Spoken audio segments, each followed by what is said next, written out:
Hello and welcome back to the Flubcast. This week we're going to be doing Silvo's Sevens. We just went down there this weekend. It was a blast. I loved how it was run. I like the fact they didn't have two fields, but they had one main field and that little extra side field where the under 14s were able to play. It allowed a great rotation.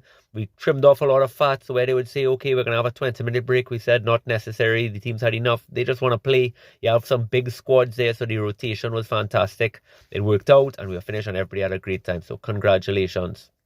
How I'm going to approach this episode, just going to highlight the three winning teams from their divisions.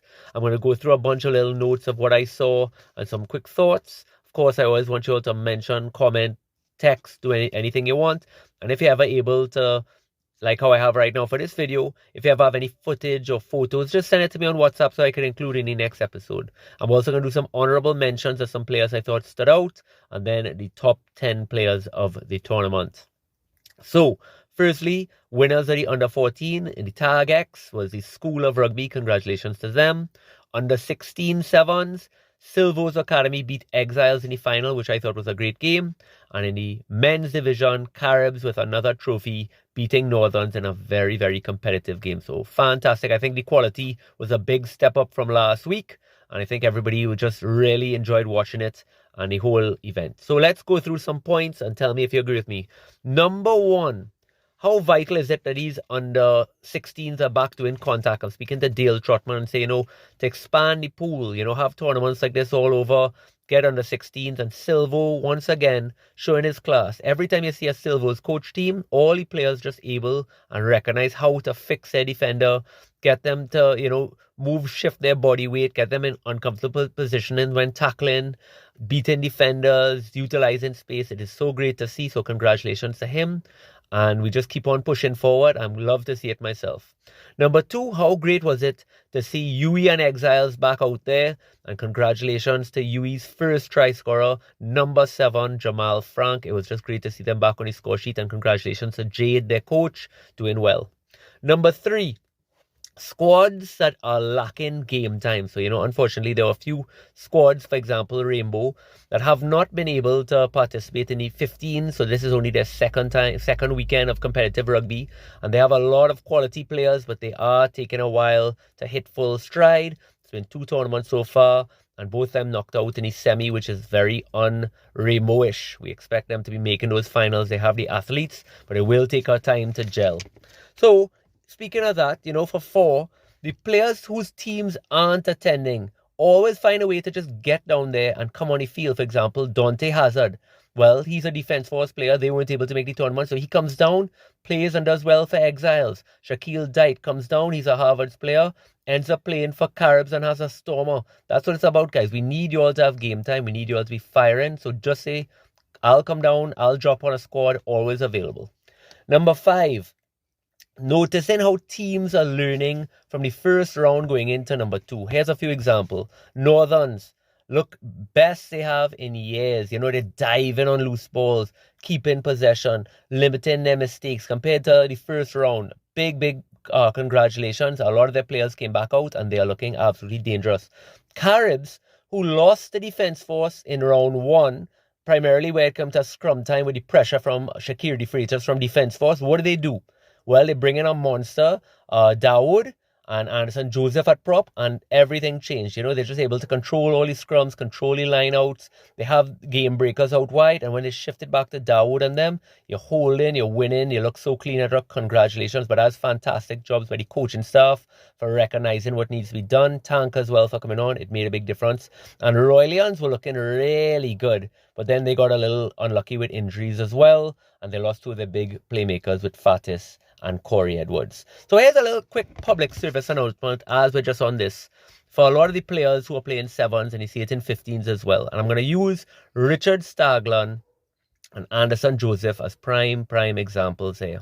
A lot of times when our guys have the ball and they're running into a player, they think, I am just going to completely throw everything into this man and just try to push him back.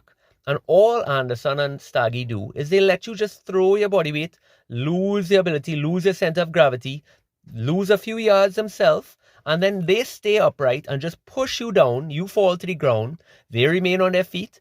They show the ref that their hands off, the tackle is complete, and then they poach the ball. You cannot, playing sevens, just have no regard for your body and your feet. You have to stay on it. When you're running in, you got to make sure you're taking the tackler, and if the tackler does tackle you, he's coming to ground as well. But we are constantly seeing some players who are willing to just give away possession by trying to just get a one-up on the defender, run into him, lose some yards, go down, get the ball poached over and over again. The players who are able to stay on their feet, control the tackler, even when they're being tackled, they come down, force the tackler to complete, use their shoulder, come down, suck in defenders, and the next phase is where it's on. So I'll be making special notes, and I'm going to be taking videos of players who are really doing it, not to identify, but it's the only way we're going to learn.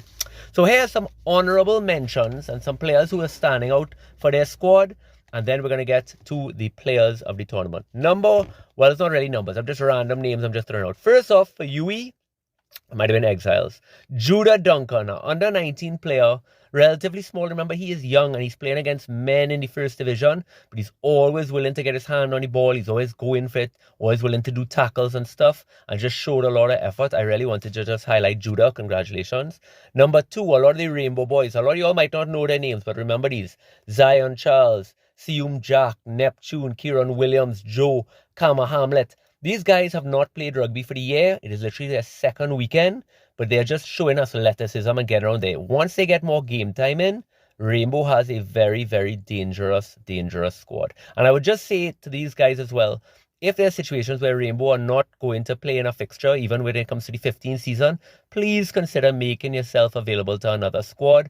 You know, we could always use the extra players, and losing you all for 15th season is just so unfortunate because you all really have class. Number 3, just of course, a hail out again to Corey Edwards and Fatis. Both of these guys picked up injuries and it looks like their season is over. They were really the heart and soul of going forward for Roy Lions there. So when they were massive blows there. So we're going to miss you all. Heal up, guys. We need you all for the national team.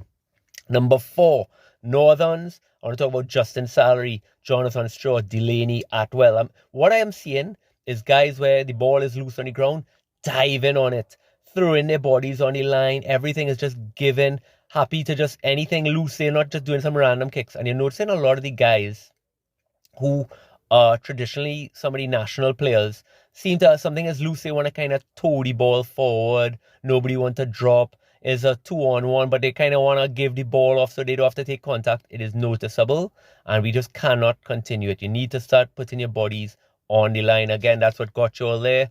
Do not give away that part of your game. And now we're going to go to the top 10 players of the tournament. Number 10, Lobo for Northerns. How good is it to have that big body there for Northerns? He was so great in the line out and scrum, and just always got that go forward, stay on your feet, big tackle, excellent. Number 9, Marcellus McCarty, centre for Northern, scored 3 tries, was almost leading try scorer there, and I thought he had a fantastic tournament. Again, just breaks tackles, that explosion off the mark. Excellent work, Marcellus. Number 8, Dante Hazard, who came, he again, defense force player who came and stepped up for Exiles. Completely different squad, still made a difference. Congratulations, Dante. Number 7 is Caribs boy Santa, take over now. Ronaldo Bermudez. There were so many times he came on the line in the semis and the final, and Bermudez made this cover work effort, got his foot on the ball, did all these little things that when you look back at the footage, you say, wow, this guy really did save Caribs so often, and he had a good tournament. Number 6, Anderson Joseph, just another outstanding tournament by this player. Moved from centres this week to prop and showed up again, got his hand on the ball. Big work defensively. Well done, Anderson. Number 5, Shaquille Dite. As if Caribs needed more firepower. He was absolutely outstanding for them. Played on the wing. I actually always say for sevens, I like Shaquille Dite on the wing. I think besides being explosive with pace and stuff, he's so good cover work defensively. Never lets the offensive player, when he's marking, get the ball loose, get the ball off in contact. And he's just so good in the air as well. Number 4, Jareem George for Northerns. That is the Jareem we always look for. He's in full stride now, scoring tries, breaking the line. He has this thing where he has so much pace, he forces somebody to be going hard in one direction, and he just is this lazy step and could accelerate off the mark and scored some great tries. I thought he was so explosive. Well done. Number 3, another man who just does not get enough. I don't speak about him enough. Jonathan Taylor, phenomenal. Puts away so many people. It's just so amazing to play. Having him to Shaquille Dite on the wing was outstanding to watch. It was a beautiful thing, and they really exploded. Number 2, Andrew Kosh for Northerns, another person who just stood out for the entire tournament, breaking the line, scoring tries, beating his defender every time, massive cover work, massive effort. One of the best players of the tournament for sure. And number one, who does the honor go to? Askari Dawood. This massive lock for Caribs. You'd think, what is he doing on a sevens pitch? He did everything right, besides being able to take it up, use the scrum at will and make it an offensive weapon. Line out where he's being able to hold Dite up by himself, making all sorts of pressure for people when they're throwing in. He put away a bunch of people with 2-on-1s. He knew he didn't throw 50-50 passes. He just sucked it in. And when he sucked it in, stayed on his feet until people were around. Congratulations. Phenomenal tournament. I super enjoyed it. Guys, don't forget this week on Wednesday, we have inter-service game. And then next weekend is round 3, Harvard Sevens on Sunday in the Savannah. Get your squad in. It is going to be a good one. See you all then. Any comments? I'm available. Thanks. Bye.